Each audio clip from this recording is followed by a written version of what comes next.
Good morning everyone, मैं रजनीश शर्मा कोड़ा coaching institute में आपका बहुत बहुत स्वागत करता हूं।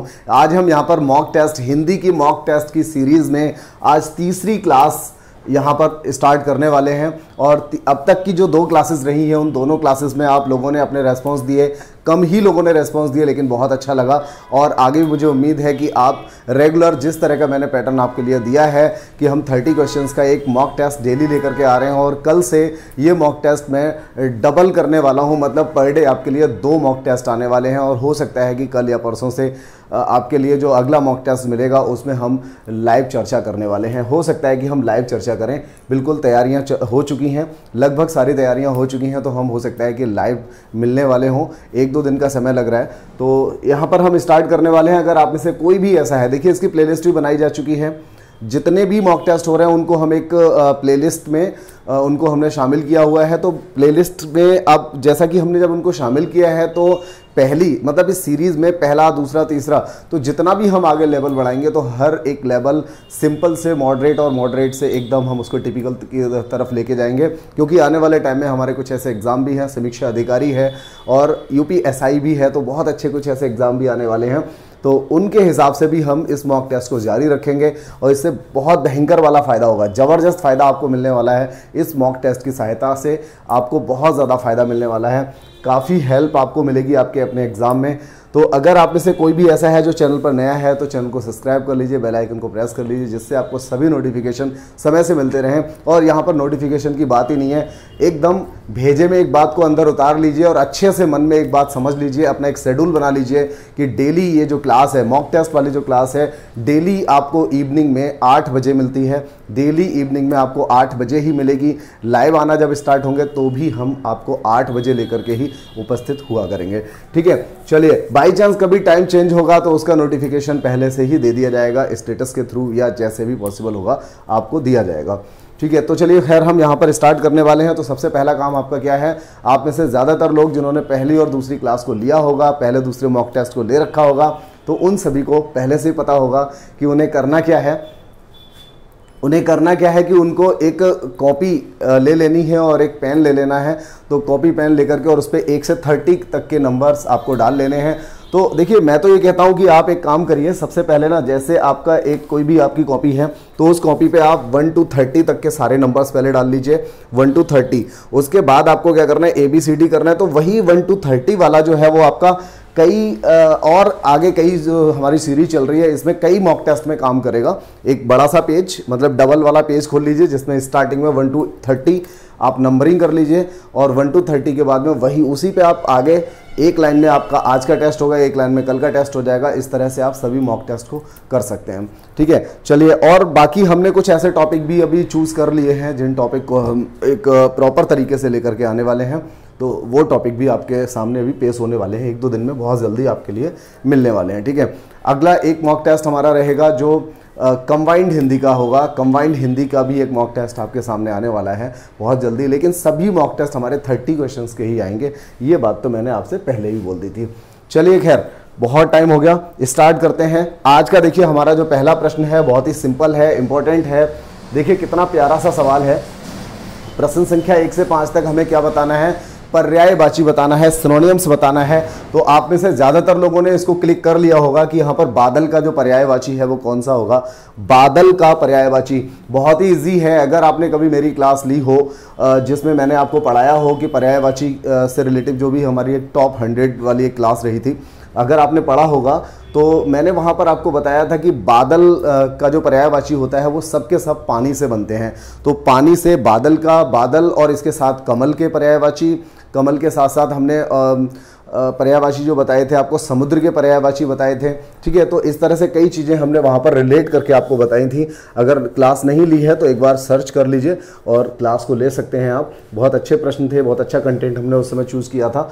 चलिए खैर, आप में से कई लोगों ने इसका आंसर बता दिया होगा और मैं भी यहाँ पर इसका आंसर बता देता हूँ। इसका आंसर डी रहेगा, बादल। देखिए, बादल का पर्यायवाची, बादल का मतलब हुआ, बादल वो होता है जो जल देता है। ठीक है, जो जल देता है। ठीक है, जल देता है ना बादल, तो बादल अगर जल देता है तो जल में दा अगर लग जाएगा, जैसे कि पयोद। देखिए, पय क्या होता है, पय यानी कि पानी का होता है, तो इसमें अगर दा लगा देंगे तो क्या हो जाएगा, ये बादल का हो जाएगा। तो जितना, जैसे अगर यहाँ पर हम अंबुज लिखा हुआ है ना, अंबु का मतलब क्या होता है, पानी होता है।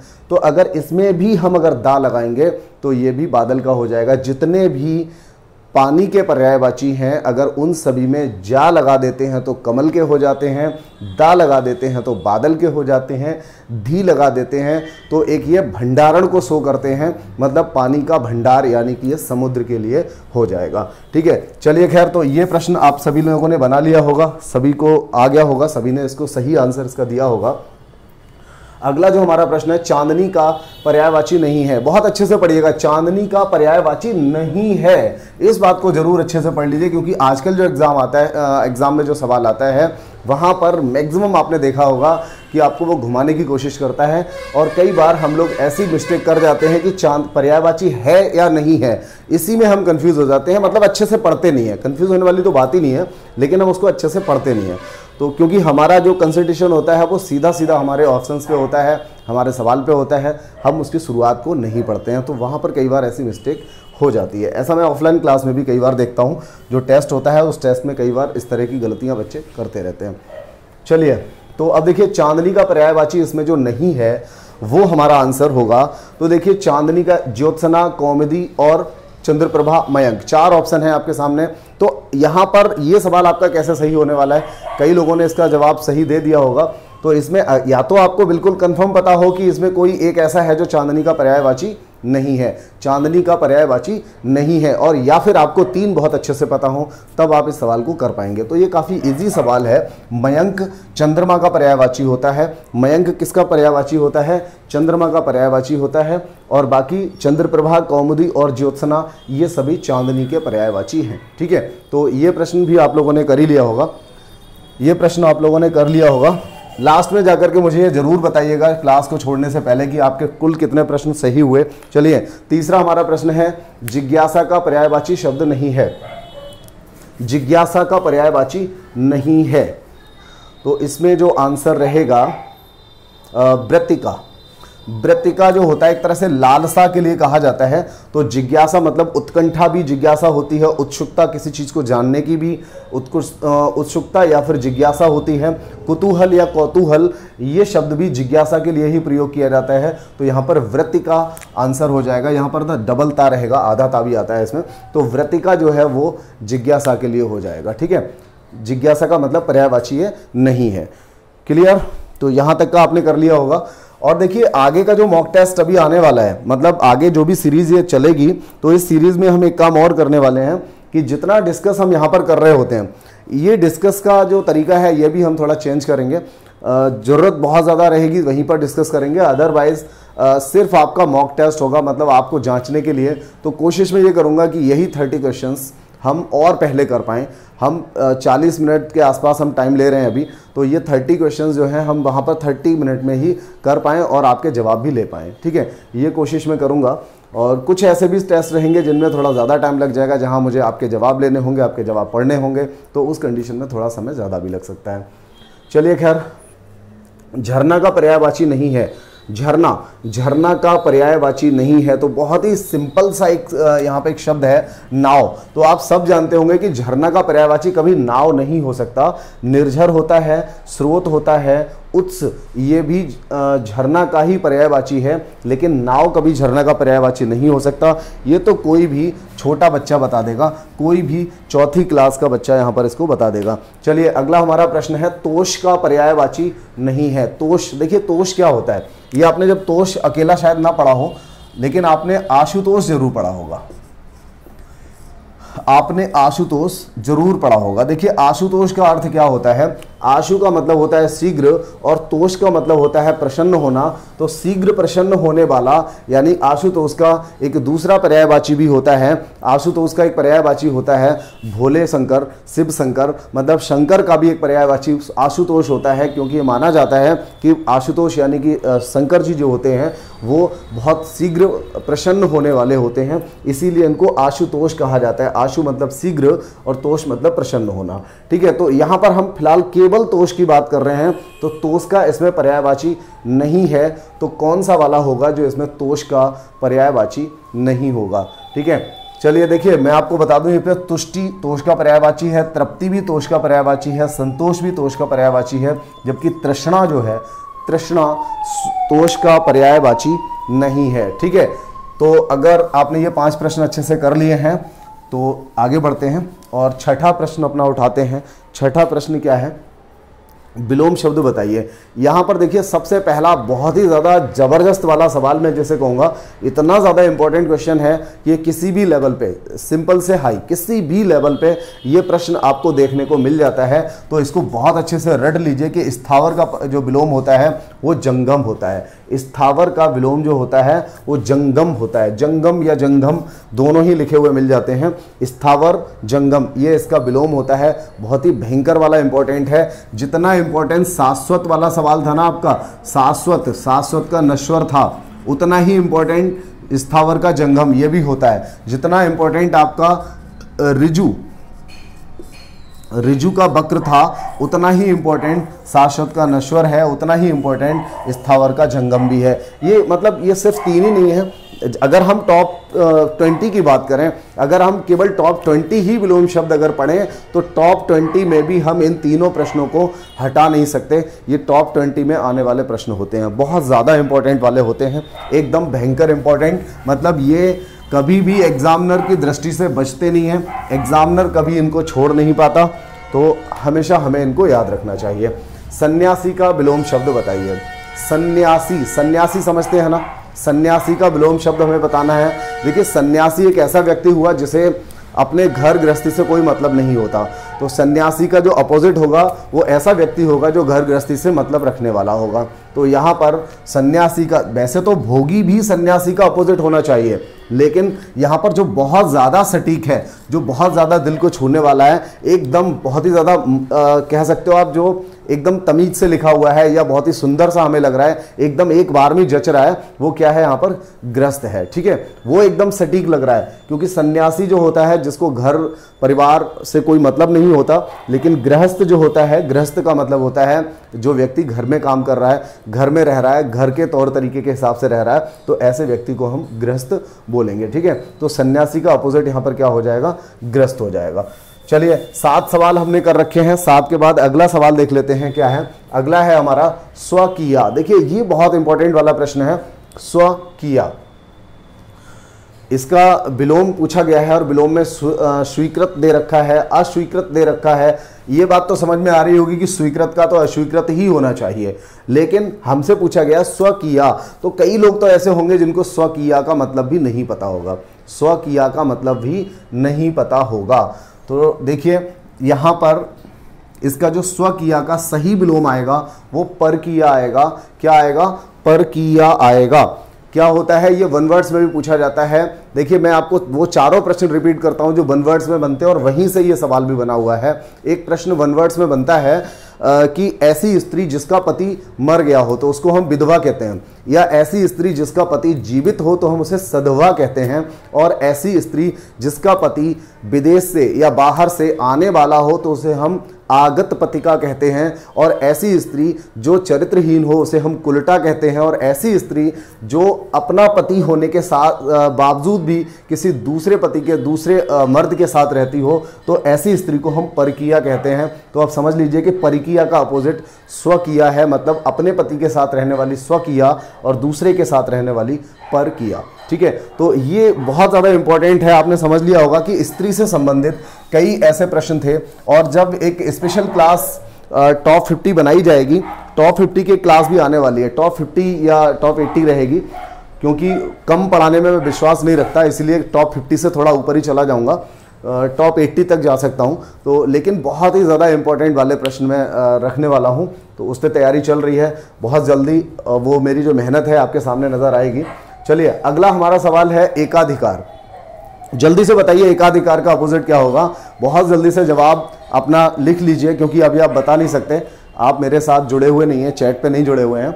एकाधिकार का विलोम क्या होगा। एकाधिकार, एकाधिकार मतलब जिस पर एक का अधिकार हो, जिस पर एक का अधिकार हो। तो इसका मतलब इसका अपोजिट क्या होना चाहिए, जिस पे सबका अधिकार हो। तो एक का अधिकार हो तो हो गया एकाधिकार, और सर्वाधिकार यानी कि सबका अधिकार, तो इसका अपोजिट जो होगा वो क्या हो जाएगा, सर्वाधिकार हो जाएगा और हमारा राइट आंसर होगा। मुझे उम्मीद है कि आप में से सभी लोगों ने इसका सही जवाब लगा दिया होगा। चलिए खैर और आगे बढ़ जाते हैं और अगला प्रश्न हम उठा लेते हैं। अगला प्रश्न हमारा क्या आ रहा है जरा देख लेते हैं। अति, अति का मतलब सभी जानते हैं, अति का मतलब अधिक होता है, ज्यादा होता है। अति का मतलब ज्यादा या अधिक होता है। तो अति का न्यून होगा, अल्प होगा। देखिए न्यून भी कम होता है, कम भी कम होता है, अल्प भी कम होता है, नगण्य भी ना के बराबर होता है। बहुत ज्यादा क्लोज दे रखे हैं, बहुत ज्यादा क्लोज दिए हैं। अति का देखिए, अति जो है, अति का मतलब हो गया कि अधिक, ठीक है। अति का मतलब अधिक हुआ, तो अधिक का कम भी होता है, अधिक का न्यून भी हो जाएगा और अधिक का अल्प भी हो जाएगा। अधिक का नगण्य, अधिक मतलब बहुत ज्यादा और नगण्य मतलब ना के बराबर। तो ऐसा लग रहा है कि ये सभी आंसर यहां पर सही हो जाएंगे, लेकिन ऐसा बिल्कुल नहीं है। देखिए न्यून जो होता है ना, न्यून का अपोजिट हम अधिक बोल सकते हैं, अधिक बोल सकते हैं। कम का भी ज्यादा या अधिक बोल सकते हैं। और अल्प जो होता है, अल्प अति का अल्प होता है, अति का अल्प होता है। और नगण्य जो होता है, नगण्य के लिए भी कहा जा सकता है। लगभग वैसे तो सारे ही बहुत ज्यादा क्लोज हैं, लेकिन इसमें जो सबसे ज्यादा सटीक है, सबसे ज्यादा जो जचने वाला है वो कौन सा वाला है, अति का अल्प होता है। ठीक है, क्लियर है ना। तो यहां आपने ऐसा पढ़ रखा होगा। वैसे तो हम अल्प, मित, बहुत सारे ऐसे शब्द होते हैं जो हम कम के लिए प्रयोग करते हैं, लेकिन यहां पर अति के लिए अल्प सबसे बेस्ट वाला ऑप्शन होगा। सबसे बेस्ट ऑप्शन हमने यहां पर लगा दिया है। उम्मीद है आप सभी लोगों ने भी यही आंसर लगाया होगा। क्वेश्चन नंबर 11 उठा लेते हैं। 11 नंबर क्या है, मजदूर मेहनत करता है किंतु उसे लाभ से वंचित रहता है। यहां ना थोड़ा सा मिस्टेक हुई है, उसके लाभ से वंचित रहता है। इसको ऐसे पढ़िए, मजदूर मेहनत करता है किंतु उसके लाभ से वंचित रहता है। ये किस प्रकार का सेंटेंस है, सरल है, मिश्र है या फिर संयुक्त है। मैंने आपको बहुत अच्छे से पढ़ा दिया था शुरू से ही, पहली क्लास में मैंने आपको बता दिया था। पहली वाली जब सीरीज हमारी, इस सीरीज का पहला जब हमने सिंपल वाली क्लास ली थी, उस क्लास में मैंने आपको बताया था कि मिश्र वाक्य, सरल वाक्य और संयुक्त वाक्य क्या होता है। वाक्य भेद को थोड़ा सा मैंने डिस्क्राइब किया था। तो एक साधारण सा जो वाक्य होता है सरल वाक्य होता है। संयुक्त वाक्य हम उस वाक्य को कहते हैं जिस वाक्य में दो स्वतंत्र वाक्यों को किसी कंजक्शन के द्वारा जोड़ा जाता है। जबकि मिश्र वाक्य हम उसे कहते हैं जहां पर हम कोई सेंटेंस पढ़ें तो आधा पढ़ने पर बात अधूरी रह जाए, जब तक कि हम बात पूरी ना पढ़ें। ठीक है, अगली बात को ना पढ़ें, मतलब वहां पर आधा वाक्य जो होता है वो बचे हुए आधे पर आश्रित होता है, डिपेंड होता है, या फिर आप कह सकते हैं सेकेंडरी होता है, और या फिर गौड़ होता है। मतलब एक वाक्य प्रधान है तो एक गौड़ होता है, एक प्राइमरी है तो एक सेकेंडरी होता है, एक परफेक्ट है तो उसी पे एक दूसरा वाला जो होता है वो आश्रित होता है। ठीक है, तो इस तरह से हम उसको डिफाइन कर सकते हैं। खैर, मजदूर मेहनत करता है किंतु उसके लाभ से वंचित रहता है। तो देखिए मजदूर मेहनत करता है, अपने आप में ये बात बिल्कुल पूरी है ना।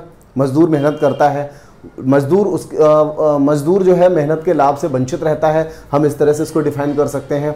तो यहाँ पर हम जाएंगे किसके साथ, संयुक्त वाक्य के साथ, क्योंकि मजदूर मेहनत करता है। अगर बाई चांस ये कहा गया होता मजदूर मेहनत तो करता है, अगर हम इसी सेंटेंस को देखिए, मजदूर मेहनत करता है किंतु उसके लाभ से वंचित रहता है, तो इसमें दो छोटे छोटे जो क्लॉज हैं, उपवाक्य हैं, उन उपवाक्यों को हमने किंतु से जोड़ा है और ये संयुक्त वाक्य हमने बना दिया। लेकिन अगर इसी वाक्य को हम चाहें कि इसे मिश्र वाक्य में चेंज करें तो हम कैसे कर सकते हैं, फिर हमें पहले सेंटेंस को कुछ इस तरह से कहना पड़ेगा जैसे कि ये बात अधूरी रह गई। ठीक है, जैसे कि ये बात अधूरी रहेगी तो उस बात को पूरी करने की जरूरत महसूस होती है। पिछले कई 2 दिन से जो हम पढ़ रहे हैं उसमें हमने कई प्रश्नों को पढ़ा है, तो मुझे उम्मीद है ये सारी चीज़ें आपको समझ में आ रही होंगी। तो हम क्या बना सकते थे, मजदूर मेहनत तो करता है। अगर ये बात हम पढ़ेंगे ना अधूरी कि मजदूर मेहनत तो करता है, तो अगर इतना पढ़ेंगे तो हमेशा लगेगा कि ये बात तो अधूरी है, कुछ ना कुछ और बोलना पड़ेगा। तो उस कंडीशन में हम मिश्र वाक्य के साथ जाएंगे, क्योंकि मजदूर मेहनत तो करता है किंतु उसके लाभ से वंचित रहता है। तो इस तरह से अगर हम उसे जोड़ेंगे तब ये मिश्र वाक्य बनाया जा सकता है। ठीक है, चलिए, तो यहां तक ये संयुक्त वाक्य हो गया। और अगला कोई प्रश्न जरूर वाक्य भेद से संबंधित होगा। जैसा कि आपको पता है कि मैंने यहां पर जितने प्रश्न रखे हुए हैं वो सभी प्रश्न 5-5 करके उनका पेयर जो है 6 टॉपिक से बनाए हुए हैं। तो हर टेस्ट मेरा 6 टॉपिक से ही आ रहा है, लेकिन लगभग हम 10 टॉपिक को कवर कर रहे हैं। लगभग 10 टॉपिक को आज जो टॉपिक ले लेते हैं, कल उनमें से एक आध कोई मिस हो जाता है तो कोई नया एक शामिल हो जाता है। करीब 10 टॉपिक हम यहाँ पर कवर कर रहे हैं, जिसमें से पीईटी के एग्जाम में आने वाले कई टॉपिक ऐसे बनेंगे जहाँ से प्रश्न आपका आएगा। चलिए, राजनीति अब एक व्यवसाय बनती जा रही है जो गुंडागिरी के बल पर चलती है। राजनीति अब एक व्यवसाय बनती जा रही है जो गुंडागिरी के बल पर चलती है। क्या आंसर रहेगा इसका? जल्दी बताइए, फटाफट आंसर दे दीजिए, जल्दी से सोच लीजिए इसको, या वीडियो को रोक करके आप सोच लीजिए। राजनीति अब एक व्यवसाय बनती जा रही है जो गुंडागिरी के बल पर चलती है। तो देखिए यहां पर ना, जब तक हम इस जो वाली बात को क्लियर नहीं कह रहे हैं तब तक ये बात बिल्कुल साफ साफ प्रतीत नहीं हो रही है, या फिर ये कह सकते हो कि जब तक हम ये स्पष्टीकरण नहीं देंगे तब तक पिछली वाली बात जो है वो क्लियर नहीं हो पाएगी। तो ये मिश्र वाक्य बन जाएगा इसमें, क्योंकि राजनीति अब एक व्यवसाय बनती जा रही है। आखिर ये बात क्यों कही गई है? तो ये इसलिए कही गई है जो गुंडागिरी के बल पर चलती है। चलिए, और हम 13वें प्रश्न की ओर बढ़ जाते हैं। और 13वां जो हमारा प्रश्न है, आज बहुत पानी गिरा। आज बहुत पानी गिरा। यहाँ पर तो ये सिंगल सेंटेंस है, सरल सा सेंटेंस है, इसमें हमारा सरल वाक्य हो जाएगा, ना ही मिश्र होगा और ना ही इसमें संयुक्त वाक्य होगा। ठीक है, तो इसमें तीसरा वाला ऑप्शन हो जाएगा, सी ऑप्शन हो जाएगा। आप सभी लोगों ने कर लिया होगा इसको।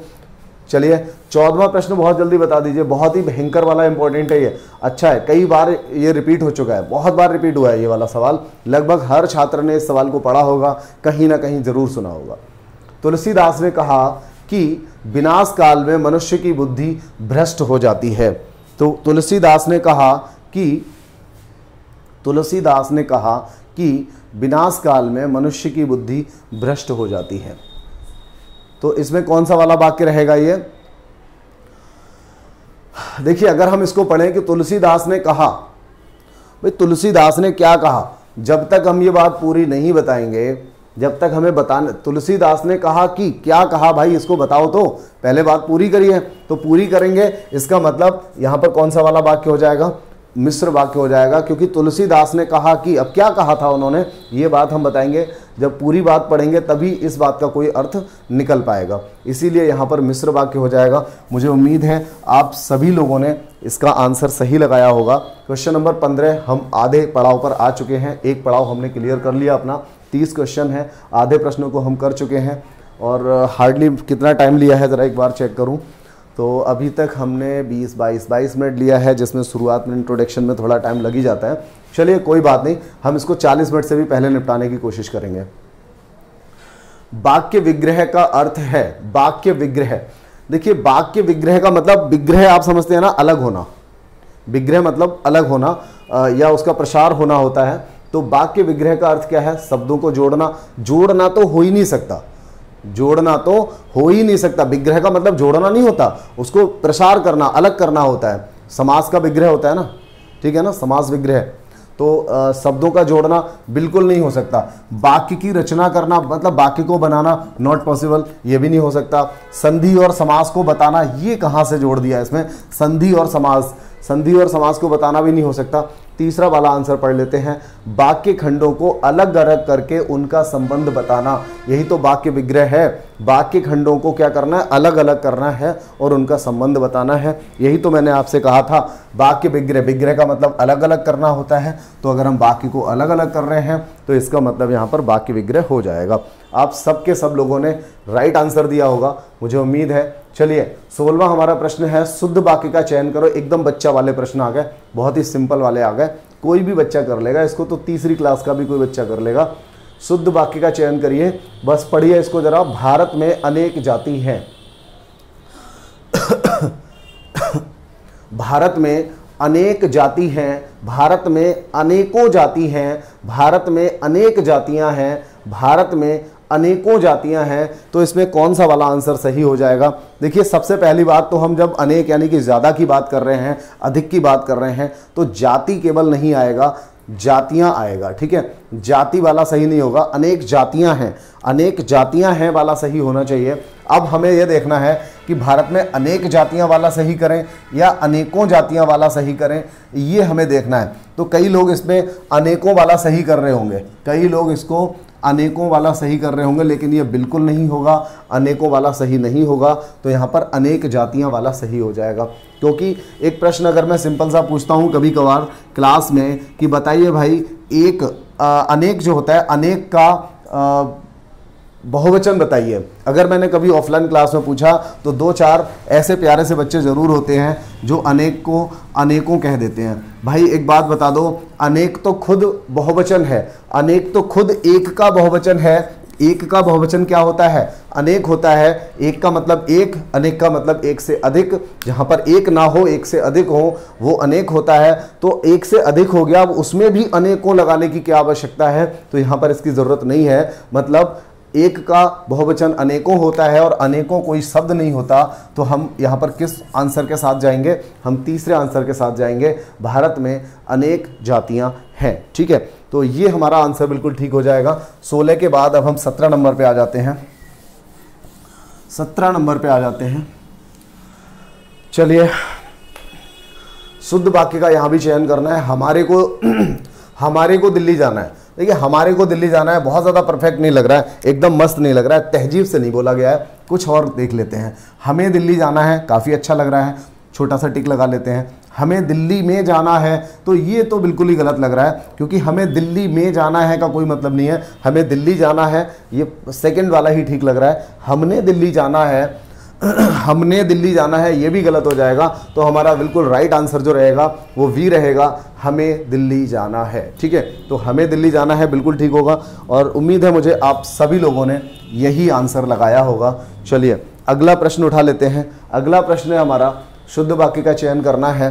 देखिए, अच्छे से पढ़ लेते हैं। ड्राइवर मीरा को कार को चलाना सिखा रहा है। ड्राइवर मीरा को कार चलाना सीख रहा है। ड्राइवर मीरा के लिए कार चलाना सिखा रहा है। ड्राइवर मीरा को कार चलाना सिखा रहा है।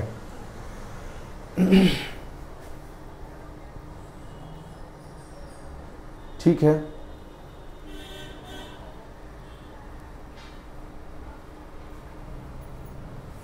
देखिए इसमें क्या है, ड्राइवर मीरा को कार को चलाना, तो ये कार को की वजह से हम कह सकते हैं कि ये परफेक्ट नहीं है, नहीं जच रहा है, मज़ा नहीं आ रहा है। तो दूसरा देख लेते हैं।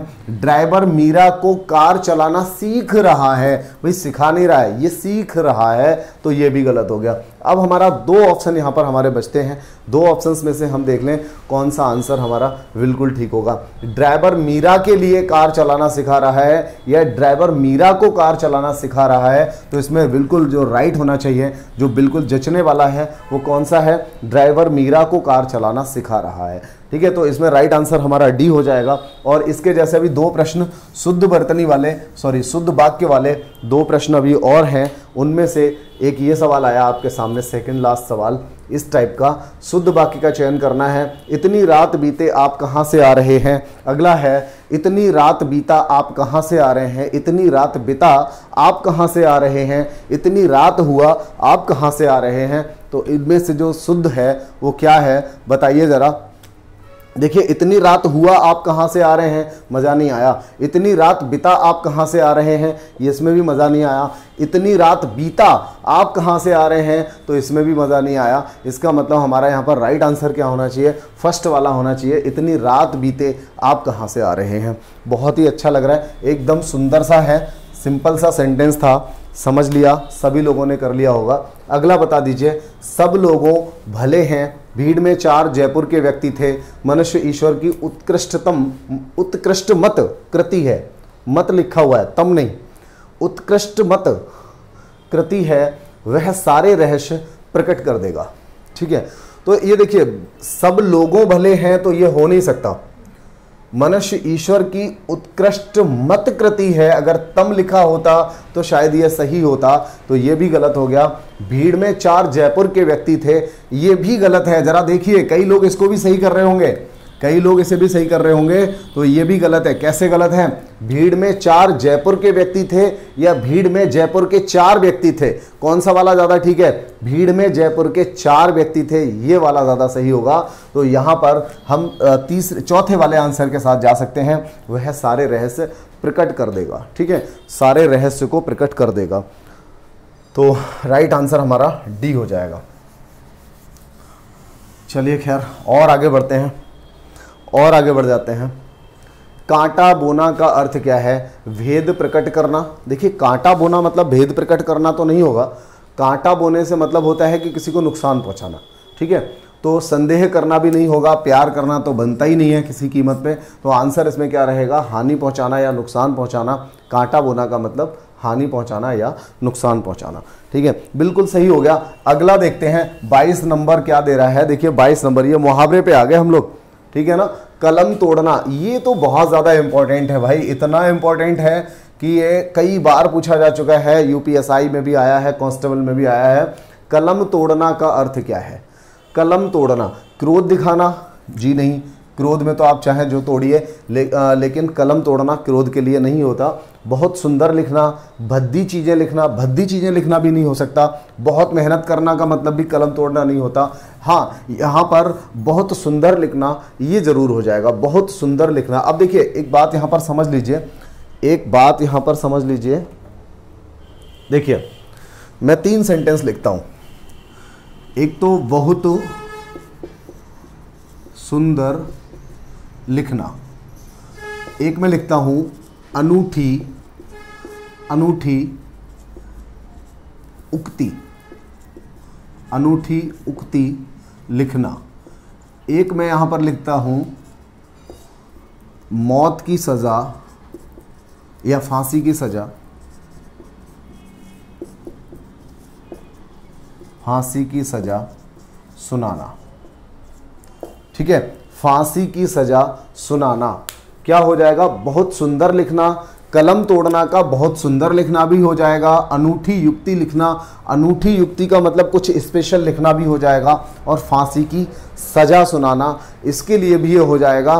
तो यहाँ पर ना सबसे ज़्यादा जो है वो अनूठी युक्ति लिखना, ये भी ठीक है। मतलब सबसे ज़्यादा मैं क्या बोलूँ कि अगर इनमें से कोई भी 2 अगर आ जाते हैं, आपके विकल्पों में इनमें से कोई 2 आ जाते हैं तो बहुत ही विवादित वाला सवाल बन जाएगा। एफएम जाएगा इसके लिए, ये समझ लो एफएम मिलेगा, सभी लोगों को फुल मार्क्स मिलेगा इसमें, ऐसा सवाल ये बन जाएगा। लेकिन इसमें जो मुझे लगता है कि देखिए बहुत सुंदर लिखना को भी हम कह देते हैं कि कलम तोड़ दिया, और अनूठी युक्ति लिखना जो है वो भी बहुत सुंदर के अंतर्गत आ जाता है। फांसी की सजा भी अनूठी युक्ति के अंतर्गत आ जाता है, क्योंकि जो भी हम लिख रहे हैं वो है तो अनूठा, यानी कि एक स्पेशल है। तो स्पेशल लिखने के अंतर सुंदर भी आ जाएगा, फांसी की सज़ा भी आ जाएगी। तो जो मुझे लगता है कि सबसे बेहतर, अगर कहीं ये तीनों आ जाएं, अगर कहीं ये तीनों आ जाए और हमें किसी एक को चुनना हो तो मैं तो इसे चुनूंगा, अनूठी युक्ति लिखना को, ठीक है। इसका मतलब ही होता है स्पेशल लिखना। तो स्पेशल लिखना में फर्स्ट वाला भी शामिल हो जाएगा भाई, थर्ड वाला भी शामिल हो जाएगा। ये बहुत अच्छा प्रश्न है, ध्यान रखिएगा सभी लोग।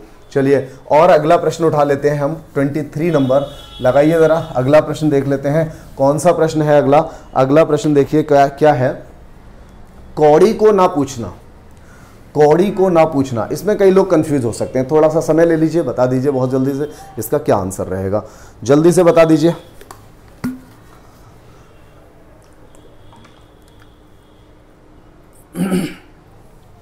कौड़ी को ना पूछना, कौड़ी को ना पूछना का अर्थ क्या है?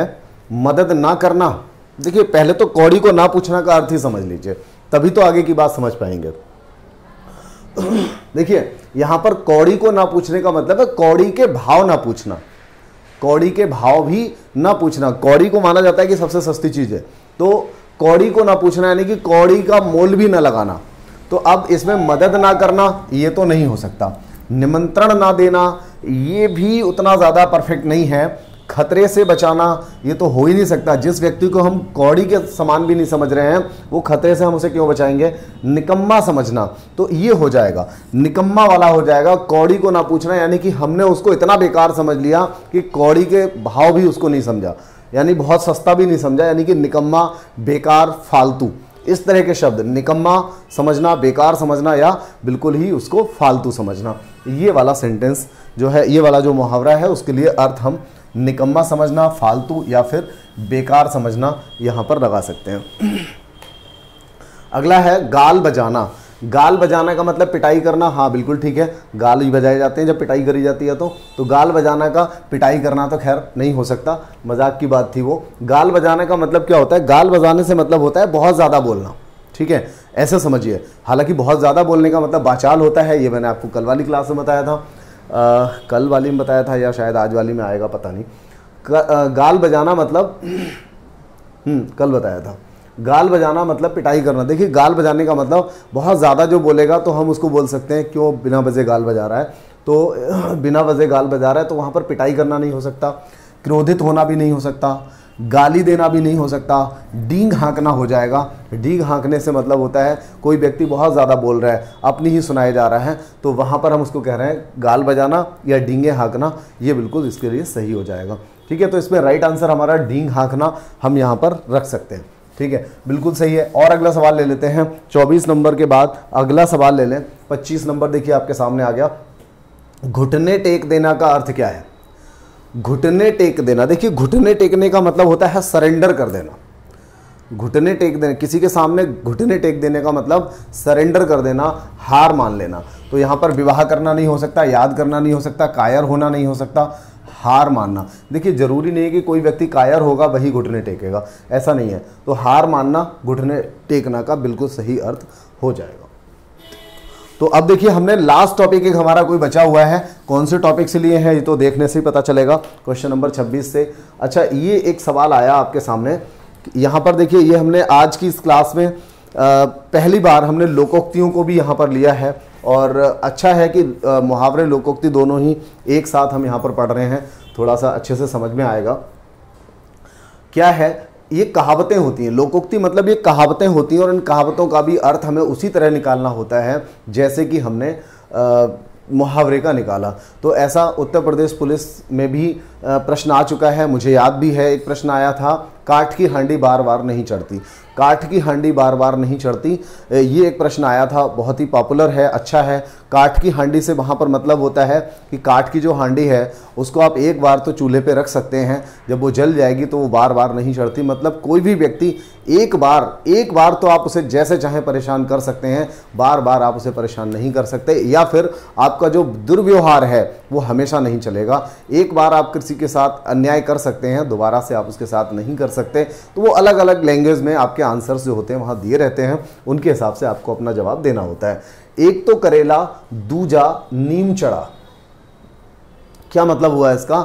एक तो करेला, देखिए दूजा नीम चढ़ा, यहां पर हम नीम की बात कर रहे हैं, नीम भी कड़वा होता है, करेला भी कड़वा होता है। एक तो करेला दूजा नीम चढ़ा, मतलब क्या हुआ कि पहले से ही तो कड़वा था और दूसरा उस पर नीम का भी असर कुछ चढ़ गया है। तो कहने का मतलब यहां पर कुछ ऐसा होगा कि एक से बढ़ के एक वाली कुछ कंडीशन कुछ इस तरह से आएगा। तो देखिए इसमें ऑप्शंस को देखिए, वहां से ज़्यादा बेहतर हो जाएगा समझना।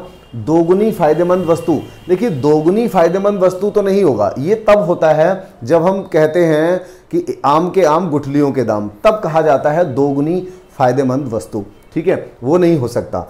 अत्यंत स्वास्थ्यवर्धक, वो ठीक है कि करेले स्वास्थ्य के लिए अच्छे होते हैं, नीम भी अच्छा होता है, लेकिन इसका अर्थ ये तो नहीं हो सकता। ये जो कहावत है, ये कहावत किस जगह कही जाती है, मतलब इस बात से है। तो एक तो करेला दूजा नीम चढ़ा, तो इसमें क्या होगा, देखिए समान गुण वाले दो साथी, ऐसा भी नहीं होगा। इसमें अगर आप तीसरा वाला आप पढ़ें तो आप बिल्कुल, आपकी नज़र हटेगी भी नहीं, किसी और ऑप्शंस की तरफ नहीं जाएगी।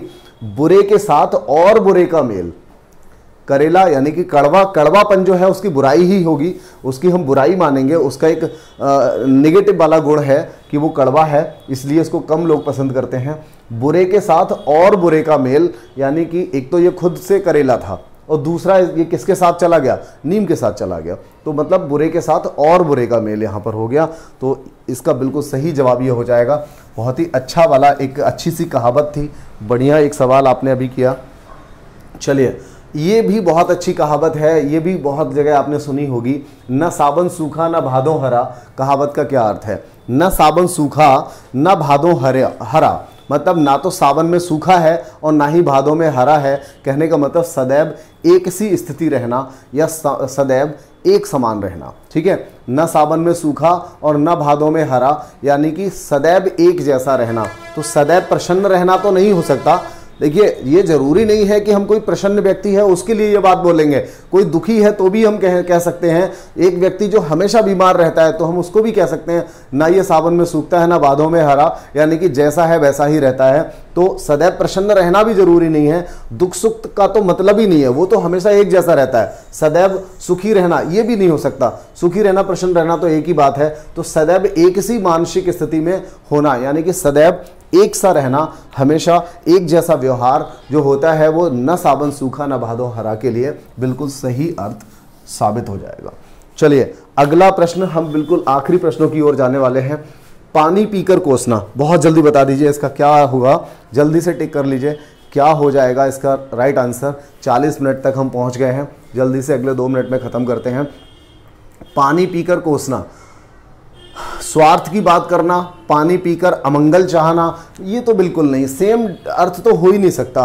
पानी पीकर अमंगल चाहना ये तो हो ही नहीं सकता। हंसी उड़ाना, हंसी उड़ाना किसी की नहीं, ये भी नहीं हो सकता। हर घड़ी दूसरे को अमंगल चाहना, हर घड़ी दूसरे को अमंगल चाहना, क्या हो जाएगा इसका? स्वार्थ की बात करना, कौन सा वाला इसमें सही आंसर हो जाएगा? कौन सा वाला इसमें राइट? हाँ बताइए फिर क्या रहा इसका राइट आंसर? आवाज आ ही रही होगी। चलिए क्या आंसर रहेगा इसका, जल्दी से बता दें। स्वार्थ की बात करना, स्वार्थ की बात ये नहीं हो सकता, तो यहां पर ना इसका राइट आंसर हर घड़ी दूसरे को अमंगल चाहना या दूसरे का अमंगल चाहना हो जाएगा।